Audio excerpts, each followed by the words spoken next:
How do I align my goals with my heart's desires? And are they even the same thing? That is today's viewer question. It's Dr. Mary, and today we are talking about goal setting and desire mapping, two of my favorite topics that sometimes may feel like they're not in alignment. So I want to give you a little background for this conversation that I had with a friend of mine, and then I want to talk about putting the two together and really taking another look and reprioritizing at goals you may have set to see if they really resonate with you anymore. So many of you know that I am a huge fan of Leonie Dawson's planners. So I have her business planner and her life workbook, and I have been using these suckers for 4 or 5 years now. Like, I am a huge fan. And yet, I'm also a huge fan of Danielle Laporte's desire mapping. And so I was talking to a friend of mine about this the other day. She also desire maps, and she also does the Leonie Dawson's workbook. And she feels like they kind of feel like they're trying to tell you to do two different things. And I said, I don't think that that's true at all. I think that you do the desire mapping first to figure out what you really want. And then you do the goal setting to support it. So today I want to walk you through that process using some goals that I set a few years ago. We were talking about this idea of setting goals and really figuring out what you really want. And I think in today's society, we are such, especially in the United States, we are such goal setters, right? We're striving, we're thriving, we're hit the next mark, hit this many more clients, make these more sales, find this, do that, right? Like, we have our goals down pat. But I think what's missing from that is the heart. Why did you set that goal to begin with? So I want to walk you back in time to 2014. I have always been a huge planner and a goal setter. That's the Virgo in me. Got like 5 planets in Virgo. But this was before I discovered desire mapping. And so I would often be frustrated because even though I had the Leonie Dawson workbooks, even though I plotted everything out, it seemed like I was always frustrated because my goals wouldn't happen. Case in point. So this is a very well-worn, used piece of paper that's been hanging on my wall for, years. So I know it's kind of backwards on my wall, you can see it. So it used to say in 2014, I choose to attract in my life. And then you'll notice that I crossed the 4 out and I put a 5 because that's how effective my goal setting was in 2014. So in 2014, I used my workbooks and I made this list of things I really wanted to manifest in 2014. And I got to the end of 2014 and I was really disheartened because I felt like none of this happened. So hence that I just replaced the 4 with a 5 and left it on my wall. You'll see there's like some scratches, and I did change some things in there to make it a little more specific or change it a little bit because I realized it wasn't realistic. And then I got to the end of 2015 and there I was again. I hadn't really met those goals. Now that's about the time I discovered desire mapping, the concept of really getting crystal clear on your heart's desires. And this is something that I've played with now for a little over a year as I record this in 2017. And it's taken me a while to figure out, well, do I just throw the goals out the window and go with my heart's desires, or how do I integrate those two together? And what I've come to is this. I think that, as I said, you've got to do the desire mapping first. You have to get really in touch with your heart's desire and set your goals from there. Because what was missing from my list of goals, from my workbooks and planners, was the heart piece, the feeling piece, the why do I want this piece? So I have some questions for you to ponder as you both review. As I'm recording this, it's October. great time of year to review the goals that you set this year, maybe even a few years ago or even for me, I've had some goals on my list since childhood and I still haven't attained those goals. And so it's time to get really brutally honest with yourself as you go back and revisit some of these old goals and moving forward as things come, right? Because we get these ideas and we're all excited about them, and then sometimes they just peter out, and sometimes we're still excited about them, but we don't feel like we're making any progress. So here's what I want you to do. First thing I want you to do is to get clear on why, if it's a past goal and you're reviewing it, why did I set this goal in the first place? Why was it important to me? And was it my goal? Or was it a goal that I set because I thought I put my paper down? Should. Tell you a story. About that same time frame, part of the problem with that goal set from 2014 to 2015 is I was working with business coaches trying to launch my business, and a lot of those goals were goals that I thought I should set based on conversations with my coaches. They weren't my goals. They didn't really resonate with me, so no wonder they fizzled out. No wonder I wasn't able to achieve them, because they really, the heart piece, right? The heart piece was missing.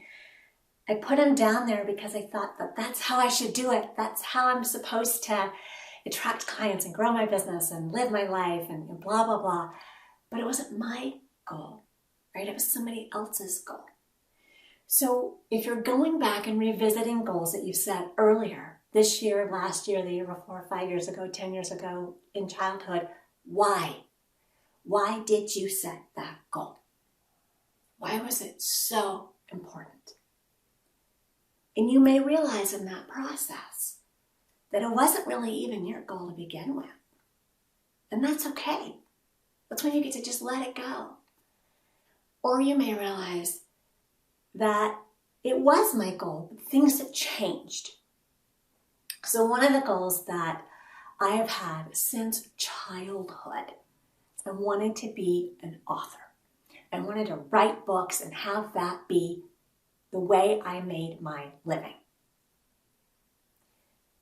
What has happened is I've co-authored books, I've been in the publishing industry, kind of toe in the water for a few years now, and I've noticed a really big change in the publishing industry.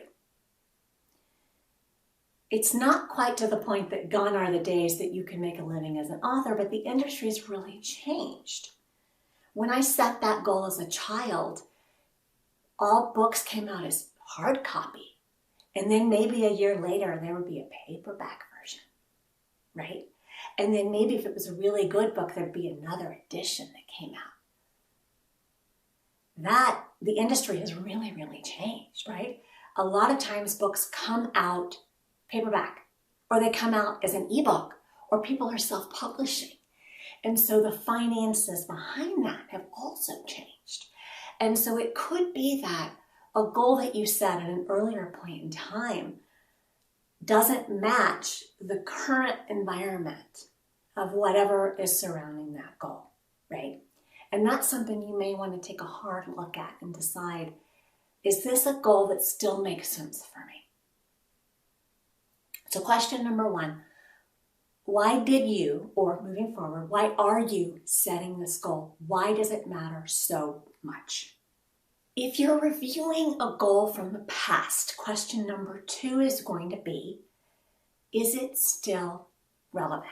So I just gave you an example of my wanting to be an author and make my living writing books and living in a cottage in the middle of the ocean. That was my dream, right? I was just going to go, I was going to get a cottage by the ocean, and I was going to write books, and I was going to just live. That was going to be me, my little hermit lifestyle, writing best-selling books. And that's been my goal since I was a little teeny tiny girl. And the climate has changed. So is that goal still relevant? And this could be a goal you set 3 weeks ago, and you're like, no, it really isn't still relevant. Things have changed, right? Life happens. Things continue to evolve. So if you're going to goal set, which I'm still really an advocate of, I think you need to review those goals periodically, monthly, quarterly, a couple times a year, because things change. And I think part of the disappointment that happens, especially for those of you like me that set, I'm not going to say New Year's resolutions, but New Year's goals. You set goals for yourself for the year. I think a lot of the disappointment at the end of the year in December, if you haven't achieved those goals, comes from the fact that you really weren't reviewing them throughout the year. And so as things changed, maybe that goal really wasn't relevant anymore or not feasible in the way that you thought it was going to be. Life happens, right? So maybe what you hoped would happen really isn't, for whatever reason, what you need right now. So that's question number 2. Now, if you're asking yourself, you're doing your goal review, is this goal still relevant? And you, not from an ego place, from your heart says yes, like it's a soul singing, yes, I want this. Then it's time to really look at, okay, why hasn't it happened yet? And so part of my quarterly goal review is that once a quarter, I look at all of the goals I've set for myself that year and I decide, do I want this? Do I not want this? Is this still relevant? Oh yeah, I forgot I set that goal, right? That's my opportunity. So that when I get to December and I'm looking at the goal I set in January, I've actually had several time points during the year where I've actively revisited those goals. And so if they're really important goals, they may be goals that I revisit once a week or once a month, or they may have kind of been put on the back burner and I review them once a quarter. So I was doing my 3rd quarter goal review the other day, and I was looking at the goals that I set for myself for 2017, and there were some on there that I was like, yes, why haven't I done this? I didn't make it a priority. Other things got in the way. I forgot to look at it and remind myself enough. Or it just hasn't been the right time. So if your heart is still saying yes, this is your opportunity to dive in. Okay, if this is still a yes, why hasn't it happened yet? One of the things that I learned in my review is that I wasn't necessarily prioritizing my time according to the things that I said were most important to me. And that's a really hard one. So I think I've talked before on the channel about Laura Vanderkam. She's one of my favorite authors. She talks about time management. That's her thing. And one of the things she encourages you to do is a time audit. So you basically write down how you're spending your time over the course of a week. And then you use that time audit to assess, does this match with what I really want to be doing with my time, what I said I was going to be doing with my time? And so the last time I did a really big time audit, for example, I was like, I spend a ton of time online, on Facebook, on Twitter, on Instagram, on LinkedIn. Why? Like, is this helping me accomplish my goals? No.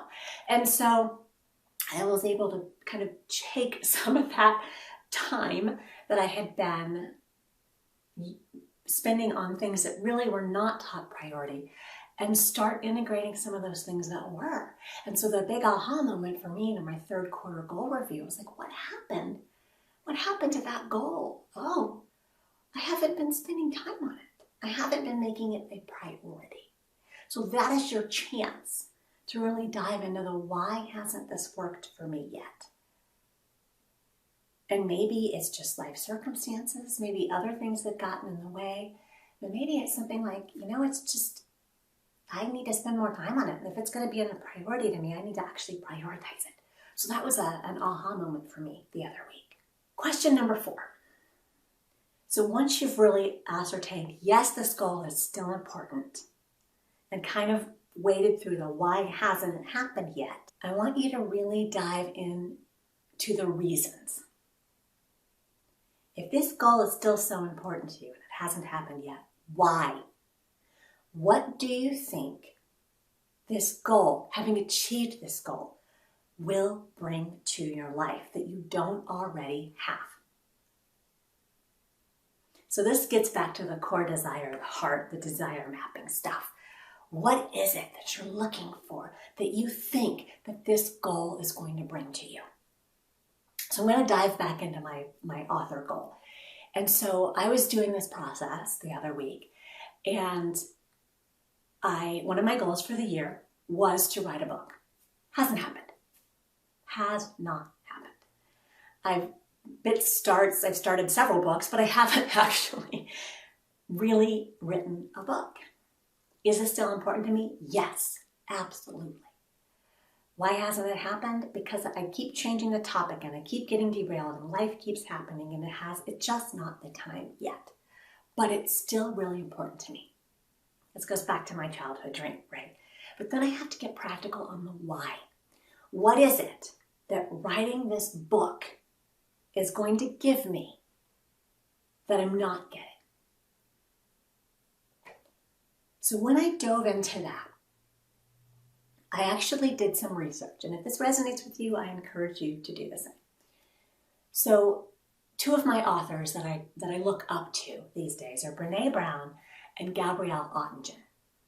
They are similar to me in that they're both academics, researchers who are now wanting to, or are out there writing books, sharing their work, getting in best-selling books. And I mistakenly assumed that they were living the life that I wanted to live. You know, like writing books in the little cottage on the beach, kind of, right? From my childhood dream. And I was like, see, so I did my homework.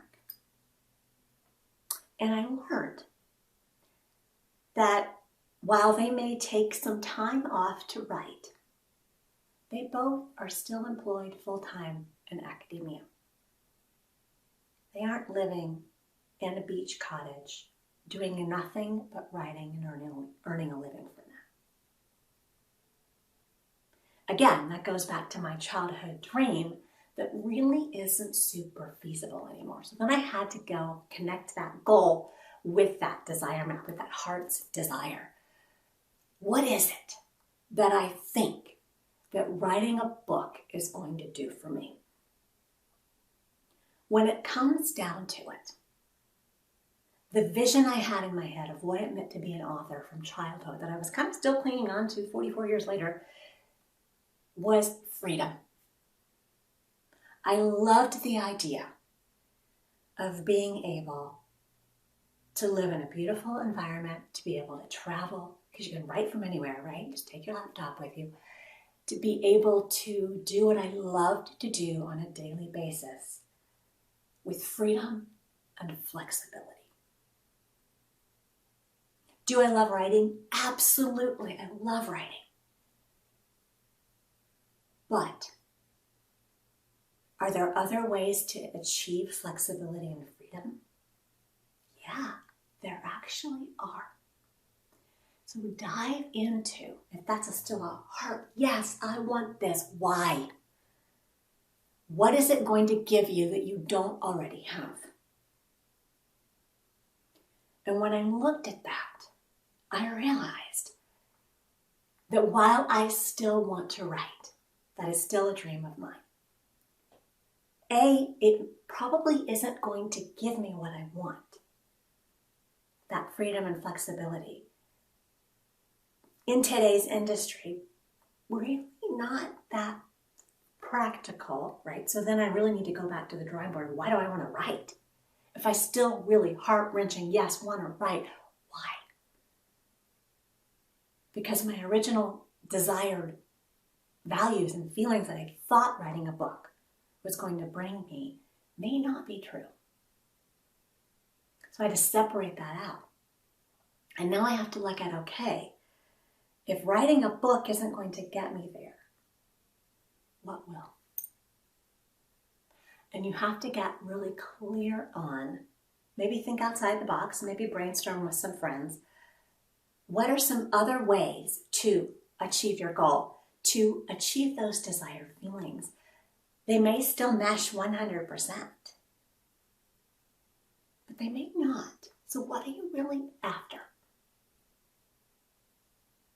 If I wanted to write a book, I could write a book and self-publish. I mean, the industry, because it's become so fluid and so flexible, I could do that if I wanted to. But that dream was more about me writing. It was more than just that. It was the flexibility and the freedom I thought was going to come with it. But there are other ways to achieve that goal. So, why do you still want it so much? Dive into the feelings that you think that outcome of whatever that goal, when you meet it, is going to give you, and start to think outside the box. A, do they match? And B, are there other ways to achieve both? I don't have to go traditional publishing. When I was a kid, that was your only option. I've got a lot of options now. So if I wanted to write a book, I could go write a book today and publish it myself. I'm not going to do that for a variety of reasons, but I could. And then those desired feelings of, oh, I'm going to write a book, I'm going to become a best-selling author, I'm going to have all this freedom and have my cottage on the beach. There are other ways that I can achieve that. So I need to kind of go down that rabbit hole a little bit more. Question number 5. When you've done this processing, if you still have this burning goal, and it could be a goal to make a product or something happen, like writing a book, finding a relationship, your right partner, whatever, right? Whatever it may be. Or it could be a desired feeling state, and you're not even sure how you're going to get it. Are you ready to recommit yourself to doing what it takes to make it happen? If yes, then it's time to really figure out, okay, how am I going to get from where I am to where I want to go? Map it out. Baby step it out. All of the steps. So that's why I think that goal setting and desire mapping, heart's desire work, do go hand in hand. But I think, as I said at the start of the video, a lot of us, myself included, for the first 43-ish years of my life, doing it backwards. Or we were leaving the heart part out of it altogether.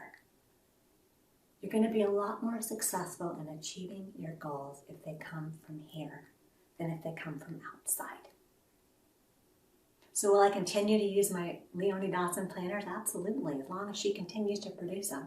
Will I continue to do my desire mapping? Absolutely. But I'm going to do them together.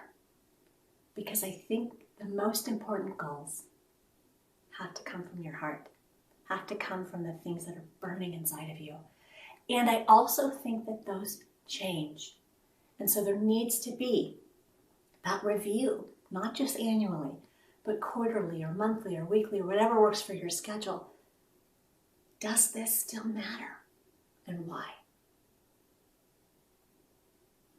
And if so, are you ready to recommit yourself?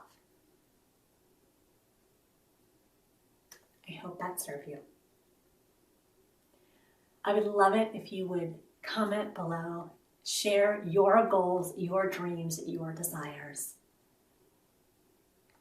and recommit yourself to whatever those may be, if they really are coming from heart space this year.